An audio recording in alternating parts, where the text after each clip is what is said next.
Another one of those headlines. Let's get into it. Black teen shot after going to the wrong house to pick up his younger brothers. Reported by CBS News.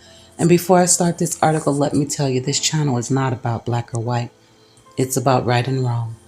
Kansas City police are working to quickly prepare evidence for the Clay County prosecutor in the shooting of a black teenager who was trying to pick up his younger brothers from a friend's house Thursday. I want everyone to know that I am listening, Police Chief Stacey Graves said Sunday at a news conference at Kansas City Police Headquarters downtown. And I understand concerns we are receiving from the community. The Kansas City Star reported the 16-year-old boy, who family members have identified online as Ralph Yarl, was hospitalized Thursday night after he was shot while trying to pick up his younger twin brothers. He went to the wrong house and was shot there. Officials would not confirm the number of times the homeowner shot the victim or where his injuries were. Unbelievable. Police haven't identified the shooter or his race.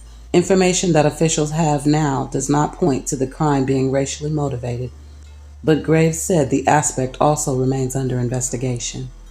This is not something that has been dismissed, marginalized, diminished in any way. This is something that is getting the full attention of the Kansas City Police Department, she said. Investigators also will consider whether or not the suspect was protected within the Stand Your Ground laws, Graves said. Police initially said Yarl was in stable condition, but had a life-threatening injury. His current condition has not been released, other than he is stable. Thank God. Graves said Sunday that the homeowner who allegedly shot the teen was taken into custody. Allegedly? Really? Thursday, and placed on a 24-hour hold. While searching the scene for evidence, detectives found the firearm allegedly used. Law enforcement released the suspect pending further investigation after consulting with the Clay County Prosecutor's Office. Missouri law allows a person to be held up to 24 hours for a felony investigation. At that point, the person must be released or arrested and formally charged. In order to arrest someone, law enforcement needs a formal victim statement, forensic evidence, and other information for a case to be completed, Graves said.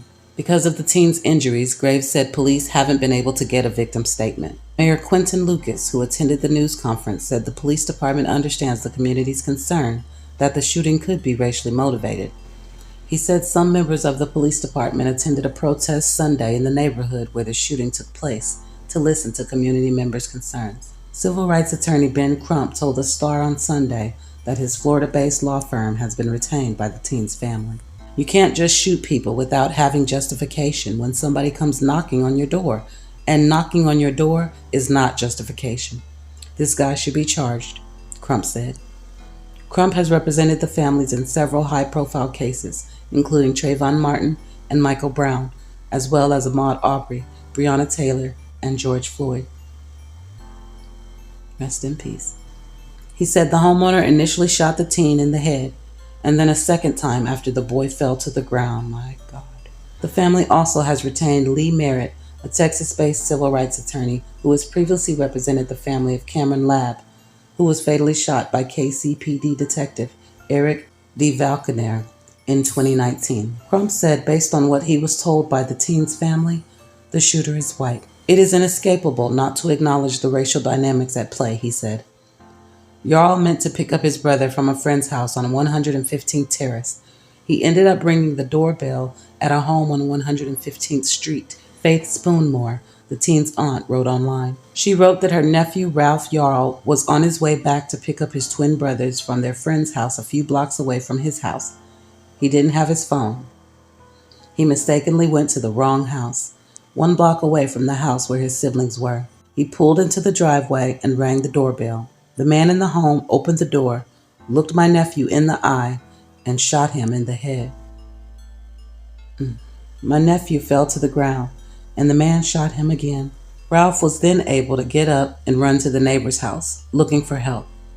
Unfortunately, he had to run to 3 different homes before somebody finally agreed to help him, after he was told to lie on the ground with his hands up. Kansas City police officers said they responded to the area around 10 p.m. Even though he is doing well physically, he has a long road ahead mentally and emotionally. Spoonmore wrote in a GoFundMe she started to raise money for Yarl's medical bills and other expenses. I will find the link to the GoFundMe and put it in the comments if you're interested. This is a true tragedy. Okay, let's get it out of the way. Maybe the homeowner was frightened, right? Maybe.